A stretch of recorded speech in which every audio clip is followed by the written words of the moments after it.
حضرت عمر فاروق کے تاریخ اگر دیکھی جائے تو جو انہوں نے وظائف مقرر کیے تھے تو اس میں ظاہری روایت کرتے ہیں کہ جب محرم 20 ہجری میں عمر بن خطاب نے دیوان مرتب کرنے پر اتفاق کر لیا تو بلحاظ مرتبہ بنی ہاشم سے شروع کیا، پھر رسول اللہ صلی اللہ علیہ وآلہ وسلم سے زیادہ جو قریب تھے۔ اگر کوئی قوم رسول اللہ کی قرابت میں مساوی ہوتی تو وہ سابقین کو، جنہوں نے نیکیوں میں سبقت کی ہے، ان کو مقدم کرتے۔ اس طرح انصار تک پہنچے تو فرمایا کہ سعد بن معاذ کی قوم سے شروع کرو، پھر جو سعد بن معاذ سے قریب تارو۔ مطلب یہ ہوا کہ ترتیب انہوں نے یہ بنائی کہ پہلے بنی ہاشم، پھر بنی تمیم، اور پھر جو بنی عدی کے لوگ تھے۔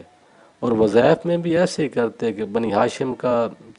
وظائف زیادہ رکھتے، اس کے بعد پھر بنی تمیم کا اس سے ذرا کم رکھتے، پھر جو بنی عدی کے لوگ تھے ان کا جو وظیفہ سالانہ مقرر کرتے وہ بنی تمیم سے بھی کم رکھتے۔ تو اس دوران ایک واقعہ بھی پیش آ گیا تھا کہ جب وظائف کی مقدار مقرر کی گئی تھی تو حضرت عمر فاروق کا جو اپنا بیٹا تھا ان کا وظیفہ مقرر کیا گیا تھا 3000 درہم سالانہ، اور اسامہ بن زید کا مقرر کیا گیا تھا 4000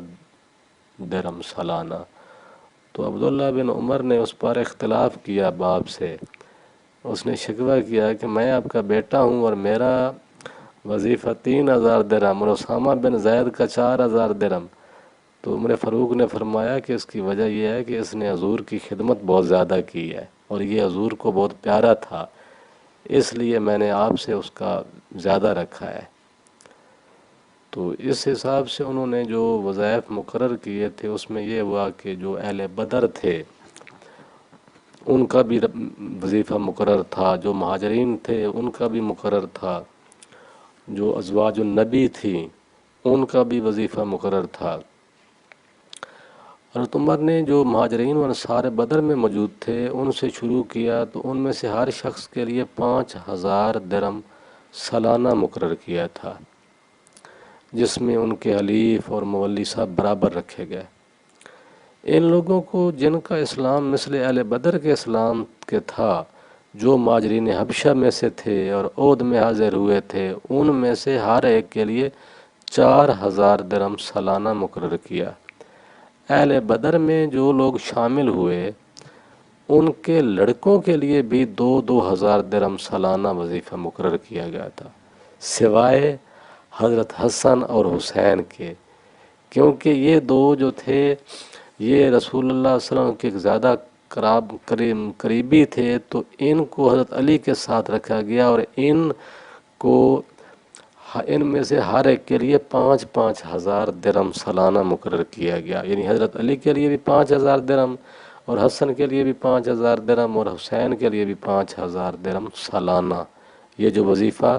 حضرت عمر کی طرف سے جاتا تھا۔ اور اس طرح عباس بن عبد المطلب کے بھی بوجہ قرابت رسول اللہ 5000 درہم سالانہ وظیفہ مقرر تھا۔ تو جو امہات المومنین تھیں ان کو اصحاب بدر پر فوقیت دی گئی۔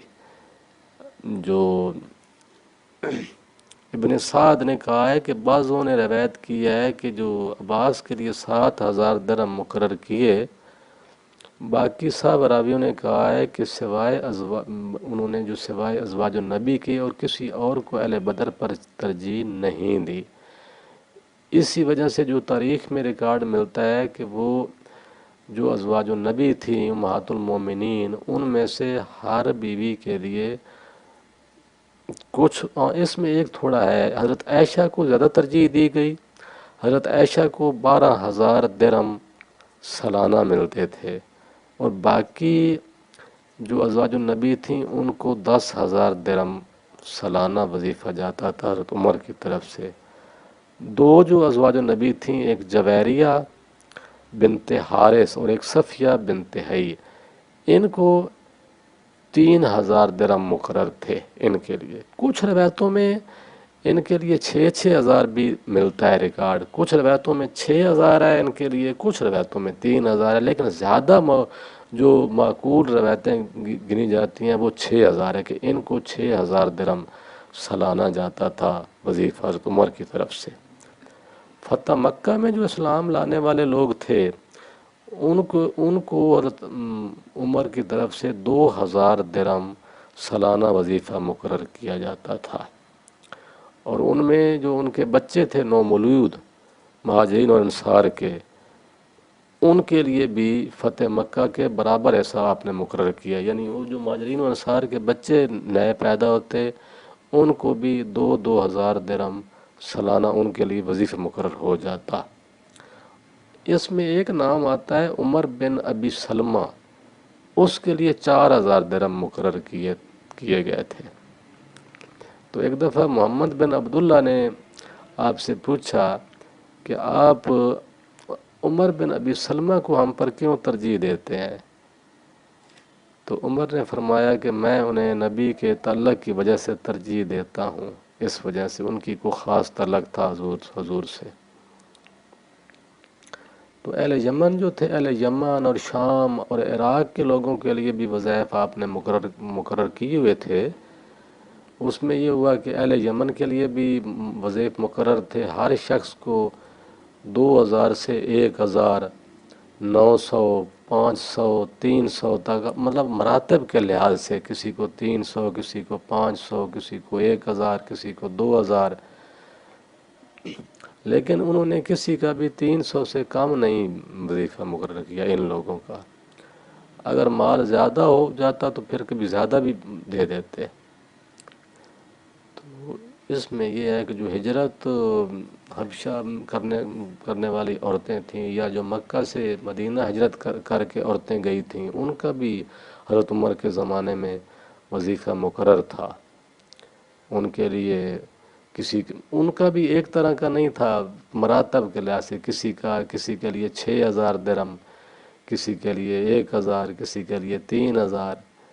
تو مختلف درجات اور مراتب کے لحاظ سے ان عورتوں کے بھی حضرت عمر فاروق کے زمانے میں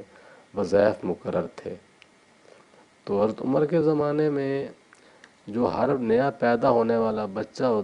پیدا ہوتا اس کے لیے 100 درہم مقرر کرتے، پھر جب وہ بڑا ہوتا تو پھر اسے 200